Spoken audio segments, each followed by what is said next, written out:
அன்பு சொந்தங்களுக்கு இனிய வணக்கங்கள். இன்றைய பதிவுல ரிஷபராசி அன்பர்களுக்கான பிப்ரவரி மாத ராசி பலன்களை தான் பார்க்க போறோம். இந்த காலகட்டத்தில் உங்களுக்கு சாதக பாதகங்கள் என்னென்ன, எந்தெந்த விஷயங்களை இந்த காலகட்டத்தில் நீங்க செய்யலாம், அவசியம் தவிர்த்துக்க வேண்டிய விஷயங்கள் என்னென்ன, எந்த தெய்வ வழிபாடு இந்த காலகட்டத்தில் உங்களுக்கு நன்மைகளை செய்யும், இது மாதிரியான தகவல்களை தெளிவாகவும் விரிவாகவும் பார்க்க போறோம். கொஞ்சம் கூட வீடியோவை ஸ்கிப் பண்ணாம முழுமையா பார்க்க முயற்சி செய்யுங்க. வாங்க வீடியோக்குள்ள போலாம். ரிஷபராசியை பொறுத்த வரைக்கும் கிருத்திகை 2, 3, 4 பாதங்கள், ரோகிணி 1, 2, 3, 4 பாதங்கள், மிருகசிரிஷம் 1, 2 பாதத்தை உள்ளடக்கியது ரிஷபராசி. ரிஷபராசி அன்பர்களுக்கு உங்க ராசி அதிபதியான சுக்கிர பகவான் அஷ்டமஸ்தானமான 8ஆம் பாவகத்துல மறைஞ்சிருக்கார். ராசி அதிபதி அஷ்டமஸ்தானத்துல மறையும் போது சில பிரச்சனைகளை உண்டாகும். ஆனாலும் உங்க 6ஆம் இடம் ருணரோக சத்துருஸ்தானாதிபதியும் அவரே தான். 6ஆம் அதிபதி அஷ்டமஸ்தானத்துல மறைகிறது ஒரு வகையில நற்பலன்களை கொடுக்கக்கூடிய அமைப்பு தான். எதிர்பாராத அதிர்ஷ்டம் உண்டாகும், விபரீத ராஜயோகத்தை கொடுக்கும். அதே சமயத்துல ராசி அதிபதி அஷ்டமஸ்தானத்துல மறையிறது ஆயுள் பலத்தை கொடுக்கும், ஆனா ஆரோக்கிய குறைபாடுகளையும் கொடுக்கும். அதனால உடல் நலம் சார்ந்த விஷயத்துல கொஞ்சம் கவனமா இருந்துக்கணும். ஏதாவது உடல்நல தொந்தரவு கொடுத்தா நீங்களா மருத்துவரை அணுகாம நீங்களாவே மருந்து வாங்கி சாப்பிட்றத தவிர்த்துக்கணும் இந்த காலகட்டத்துல. ஏன்னா உடல்நல தொந்தரவுகள் குட்டி குட்டி கொடுத்தா கூட நீங்க மருத்துவரை அணுகி அதுக்கான ட்ரீட்மெண்ட் எடுத்துக்கிறது நல்லது. நீங்களா சில நேரம் மருந்து பொருட்கள் ஏதாவது பயன்படுத்துறது உங்களுக்கு சைட் எஃபெக்ட் ப்ராப்ளம்ஸ் கொடுக்கறதுக்கு வாய்ப்புகள் இருக்கு. முக்கியமான விஷயம், இந்த காலகட்டத்தில் யாருக்கும் கடன் வாங்கி கொடுக்காதீங்க, ஜாமீன் கையெழுத்து போடாதீங்க, யாருக்காகவும் முன்னின்று எந்த விஷயத்தையும் பண்ணாதீங்க. எந்த விஷயத்த செஞ்சாலுமே இந்த காலகட்டத்தில் கொஞ்சம் யோசிச்சு செய்யறது உங்களுக்கு நல்லது. ஆனா இது நிரந்தரமா கிடையாது. பிப்ரவரி 12ஆம் தேதி வரைக்கும் தான். அதுக்கப்புறமா உங்க ராசி அதிபதியும் 6ஆம் அதிபதியும் பாக்கிய தந்தை ஸ்தானமான 9ஆம் பாவகத்துல அமர போறார். உங்க யோகாதிபதி சுக்கிரன் பாக்கியஸ்தானத்துல அமரக்கூடிய 12ஆம் தேதிக்கு பிறகு இதுவரைக்கும் உங்களுக்கு இருந்த பிரச்சனைகள், தொந்தரவுகள், குழப்பங்கள் இது எல்லாமே தீரும். மாதம் ஆரம்பிச்ச 12 நாட்களா நீங்க அனுபவிச்ச பிரச்சனைகளுக்கெல்லாம் ஒரு சொல்யூஷன் கிடைக்கக்கூடிய காலகட்டமா 12ஆம் தேதிக்கு பிறகு உங்களுக்கு இருக்கும். நீங்க எந்தெந்த விஷயங்களை எல்லாம் இழந்துட்டீங்கன்னு நினைச்சீங்களோ அதையெல்லாம் திரும்ப பெறக்கூடிய காலகட்டம். நினைத்த காரியங்கள் அத்தனையும் இந்த காலகட்டத்தில் உங்களுக்கு கைகூடும். உடல்நல தொந்தரவுகளும் இந்த காலகட்டத்தில் உங்களுக்கு சரியாகும். அடுத்து தனக்குடும்ப வாக்குஸ்தானாதிபதியான புதன் பகவான் பாக்கிய தந்தை ஸ்தானத்துல அமரும் போது தனம் சார்ந்த விஷயத்துல இருந்த தடங்கல்கள், பிரச்சனைகள் எல்லாம் தீரும். தன குடும்ப வாக்குஸ்தானாதிபதி புதன் பகவான் அப்போ தனம் சார்ந்த விஷயத்துல இருந்த பிரச்சனைகள் அகலும், குடும்பம் சார்ந்த விஷயத்துல இருந்த பிரச்சனைகள் அகலும், வாக்கு சார்ந்த விஷயத்துல இருந்த பிரச்சனைகள் அகலும். நீங்க யாருக்கிட்டையாவது வாக்கு கொடுத்து மாட்டிக்கிட்டீங்க, இல்ல நீங்க பேசின விஷயம் மற்றவங்களால தப்பா புரிஞ்சிக்கப்பட்டது அப்படின்னா அதனால ஏற்பட்ட தொந்தரவுகள் எல்லாம் இந்த காலகட்டத்துல சரியாகும். உங்க பேச்சு மற்றவங்களால கேட்கப்படும், வாக்கு பலிதம் இருக்கும், சொன்ன சொல்ல காப்பாற்ற முடியும், தன வருமானம் பெருகும், தன வருமானத்துல இருந்த தடங்கல்கள் எல்லாம் நீங்கும். குடும்பத்துல இதுவரைக்கும் இருந்த சண்டை சச்சரவுகள், பிரச்சனைகள், பிரிவினைகள் இது எல்லாமே சரியாகி குடும்பத்துல நிம்மதி பிறக்கும், மகிழ்ச்சி நிலவும். அடுத்து 3ஆம் இடம் தைரிய வீரிய ஸ்தானம், உபஜய ஸ்தானம், முயற்சி ஸ்தானம், இளைய சகோதர ஸ்தானம். அந்த 3ஆம் இடத்தை புதன் பகவான் பார்க்கிறார். தனஸ்தானாதிபதி முயற்சி ஸ்தானத்தை பார்க்கும் காரணத்தினால, அதே மாதிரி புதன்கிறவர் வியாபாரத்துக்கு காரகத்துவம் வைக்கக்கூடிய கிரகம். 3ஆம் இடம்ங்கிறதும் வியாபாரம் சம்பந்தப்பட்ட ஒரு பாவகம். அப்போ புதன் 3ஆம் பாவகத்தை பார்க்கும் காரணத்தினால வியாபாரம் சார்ந்த தொழில் செய்யற அனைத்து ரிஷபராசி அன்பர்களுக்கும் இந்த மாத இறுதியில பிற்பகுதியில நிறைய லாபங்கள்ங்கிறது இருக்கும். புதிய ஒப்பந்தங்கள் இந்த காலகட்டத்தில் உங்களுக்கு கைகூடும். இசைத்துறையில, கலைத்துறையில இருக்கக்கூடியவங்களுக்கு புகழ் கிடைக்கும், புதிய ஒப்பந்தங்கள் கிடைக்கும். சூரியனும் அந்த 3ஆம் பாவகத்தை பார்க்கிறார். புதன் சூரியன் சேர்க்கை பெற்று புதாதித்ய யோகத்தோடு சேர்க்கை பெற்று 3ஆம் இடத்தை சூரியன் பார்க்கும் காரணத்தினால அரசாங்க காரகன் சூரியனே அந்த 3ஆம் பாவகத்தை பார்க்கும் காரணத்தினால அரசாங்க ரீதியா நீங்க ஏதாவது காரியம் நடக்கணும்னு எதிர்பார்த்துட்டு இருக்கீங்கன்னா கண்டிப்பா இந்த காலகட்டத்தில் சாதகமான அமைப்பு உண்டாகும். அரசாங்க துறையில இருக்கவங்களுக்கும் இதனால் வரைக்கும் கிடைக்காத தடங்கள்ல இருந்த சில விஷயங்கள், வாய்ப்புகள் இது எல்லாமே சாதகமாகும். அரசு ஒப்பந்தங்கள் நிறைய பேருக்கு இந்த காலகட்டத்தில் கிடைக்கும். அடுத்து சுகத்தாயார் ஸ்தானமான 4ஆம் பாவகத்தை குரு பகவான் பார்க்கிறார். அப்போ இது கூடுதல் பலத்தை கொடுக்கக்கூடிய அமைப்பு தான். குரு பார்வை சுகத்தாயார் ஸ்தானத்துக்கு கிடைக்கும் காரணத்தினால சுகபோகங்களை பெருக்கக்கூடிய அமைப்பு உண்டாகும். தாயோட இருந்த கருத்து வேறுபாடுகள், மனஸ்தாபங்கள் இதெல்லாம் சரியாகும். தாயும் மகளும் ஒன்றிணையக்கூடிய அமைப்பு கொடுக்கும். அதே மாதிரி தாய்க்கு இதுநாள் வரைக்கும் இருந்த உடல்நல தொந்தரவுகள், பாதிப்புகள் எல்லாம் விலகக்கூடிய அமைப்பு உண்டாகும். அதே மாதிரி தாயுடைய சொத்து சார்ந்த விஷயங்கள்லையும் இதுவரைக்கும் ஏதாவது பாகப்பிரிவினை சம்பந்தமான பிரச்சனைகளோ தொந்தரவுகளோ இருந்தது அப்படின்னா அதெல்லாம் சரியாகக்கூடிய அமைப்பும் உண்டாகும்.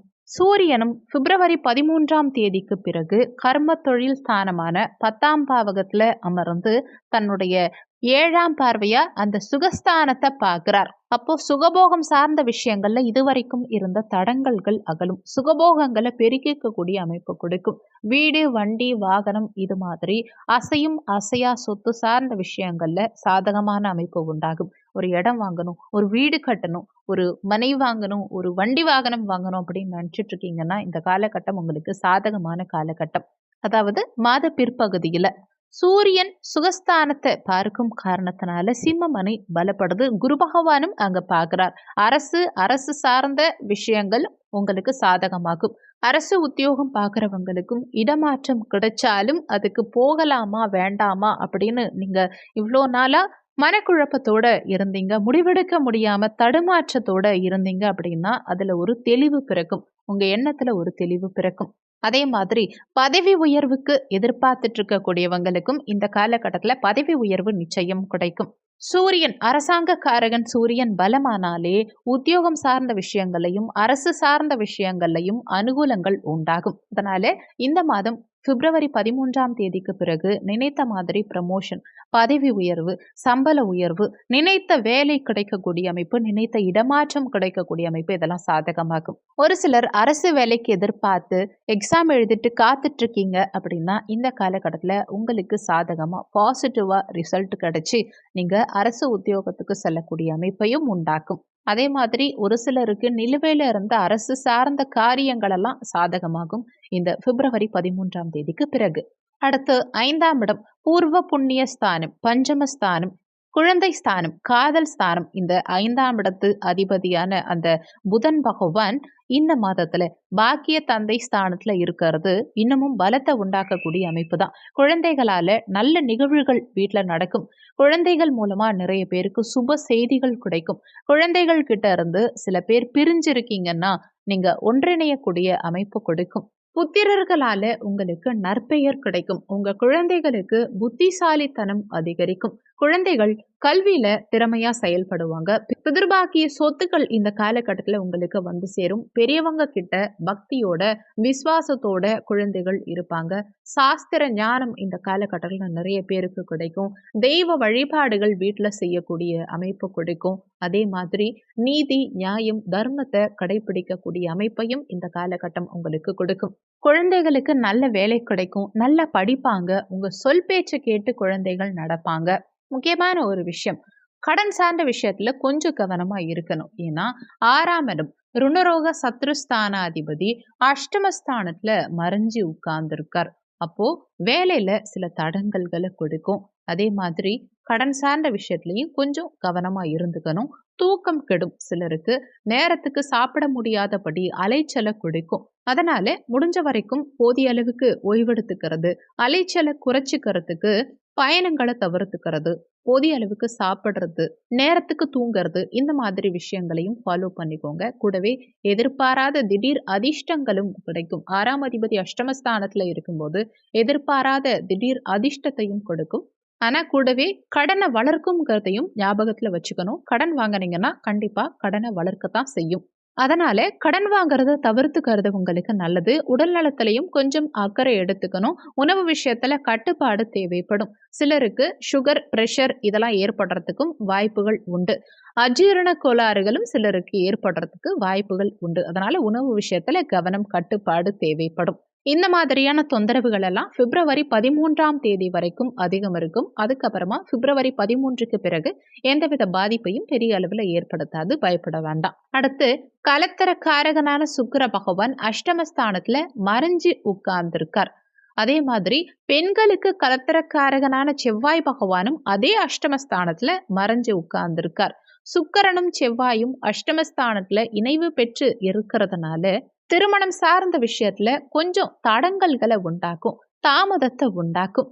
ஆனா சுக்கிரனும் செவ்வாயும் இந்த மாத பிற்பகுதியில, அதாவது செவ்வாய் 5ஆம் தேதி, பிப்ரவரி 5ஆம் தேதி செவ்வாய் பெயர்ச்சியாரார். அதே மாதிரி சுக்கிரனும் பிப்ரவரி 12ஆம் தேதி பெயர்ச்சியாகி பாக்கிய தந்தை ஸ்தானத்துல அமர்ந்த பிறகு அந்த காலகட்டத்துல, அதாவது மாத பிற்பகுதியில நீங்க நினைத்த மாதிரி வரன்கள் அமையும், திருமண பாக்கியம் கைகூடி வரும். கணவன் மனைவிக்குள்ள இருந்த கருத்து வேறுபாடுகள், சண்டை சச்சரவுகள் இதெல்லாம் பிப்ரவரி மாதம் 13ஆம் தேதிக்கு பிறகு சரியாகும். ஆனா பிப்ரவரி 13க்கு முன்னாடி கணவன் மனைவிக்குள்ள சண்டை சச்சரவுகள் குட்டி குட்டி ஏற்படுறதுக்கு வாய்ப்புகள் உண்டு. அதனால பிப்ரவரி 13ஆம் தேதி வரைக்கும் கணவன் மனைவி விட்டு கொடுத்து அனுசரித்து செல்வது நல்லது. பேச்சில் நிதானத்தை கடைபிடிக்கணும், தேவையில்லாத பேச்சை தவிர்த்துக்கணும். அதே மாதிரி ஆக்ரோஷமா கோபப்பட்டு பேசுறதையும் உணர்ச்சி வசப்பட்டு பேசுறதையும் தவிர்த்துக்கிறது பிப்ரவரி 13ஆம் தேதி வரைக்கும் உங்களுக்கு நல்லது. அடுத்து 8ஆம் இடமான அஷ்டமஸ்தானத்தை குரு பகவான் பார்க்கிறார். விரயமோட்ச ஸ்தானமான 12ஆம் பாவகத்துல குரு பகவான் சஞ்சாரம் செய்கிறார். அப்போ 8, 12ஆம் இடம் வலுவா இருக்கும் காரணத்தினால வெளிநாட்டு வேலைக்கு ட்ரை பண்ணிக்கிட்டு இருக்கவங்களுக்கு நிச்சயமா இந்த காலகட்டத்துல வெளிநாடு செல்வதற்கான அமைப்பு சாதகமாகும். 10க்குரியவன் 10ஆம் இடத்துல ஆட்சி பலத்தோட வலிமையா இருக்கிறார் இந்த காலகட்டத்துல. அப்போ வேலை இல்லாதவங்களுக்கும் திடீர்னு வேலை கிடைக்கும். இந்த மாத இறுதியில நீங்க என்ன படிச்சிருக்கீங்களோ உங்க படிப்புக்குண்டான, உங்க திறமைக்குண்டான வேலை நிச்சயம் கிடைக்கும். ராகு பகவான் லாபஸ்தானத்துல அமர்ந்திருக்கார். அப்போ விபரீத ராஜயோகத்தையும் உண்டாக்கும். குரு பகவானுடைய வீட்டில் இருக்கும் ராகு பகவான் வெளிநாட்டு தொடர்புகளை ஏற்படுத்தி கொடுப்பார். அந்நிய மதம், அந்நிய மாநிலம் மூலமா, வெளிநாட்டின் மூலமா, வெளி மாநிலம் மூலமா உங்களுக்கு நற்பலன்கள் அதிகம் கிடைக்கும். உங்களுடைய பழைய நண்பர்கள் இந்த காலகட்டத்துல உங்களுக்கு நிறைய நன்மைகளை செய்வாங்க. நண்பர்கள் மூலமா அனுகூலங்கள் உண்டாகும். அதே மாதிரி வளமான வாழ்க்கை அமையும், நீண்ட ஆயுள கொடுக்கும், நல்லதே நடக்கும். ஆனா ஏதாவது காது சம்பந்தமான உபாதைகள் உண்டாகிறதுக்கு வாய்ப்புகள் இருக்கிறதுனால காது அதிகம் குடையாதீங்க. பட்ஸ் வச்சு காது கிளீன் பண்றது அதையெல்லாம் தவிர்த்துக்கிறது நல்லது. காதுல தண்ணி புகாம பார்த்துக்கோங்க. காது சம்பந்தமான விஷயங்கள்ல கொஞ்சம் கவனமா இருந்துக்கிறது உங்களுக்கு நல்லது. மற்றபடி எல்லாம் நல்லதாவே நடக்கும். வேலை மற்றும் தொழில் சார்ந்த விஷயத்திலையும் லாபகரமான வெற்றிகரமான அமைப்பு உண்டாகும். டோட்டலா சொல்லணும்னா இந்த மாதம் உங்களுக்கு சிறப்பான மாதமா தான் இருக்கும். உடல் நலத்துல மட்டும் கொஞ்சம் கவனமா இருந்துக்கோங்க. 13ஆம் தேதி வரைக்கும், பிப்ரவரி 13 வரைக்கும் அனைத்து விஷயத்திலையும் கொஞ்சம் கவனமா இருந்தீங்கன்னா மாத பிற்பகுதியில அனைத்தும் உங்களுக்கு சாதகமாகும். அதே மாதிரி ஆஞ்சநேய பகவானை சனிக்கிழமை தோறும் நீங்க வணங்கி வந்தா ரிஷபராசி அன்பர்களுக்கு இதுவரைக்கும் இருந்த பிரச்சனைகள், தடங்கல்கள் அனைத்தும் விலகி சாதகமான சூழல் உண்டாகும். இந்த வீடியோல உங்களுக்கு ஏதாவது சந்தேகம் இருந்தா கீழே இருக்க கமெண்ட் செக்ஷன்ல சொல்லுங்க. நன்றி. மற்றும் ஒரு நல்ல பதிவோடு மீண்டும் உங்களை சந்திக்கிறோம்.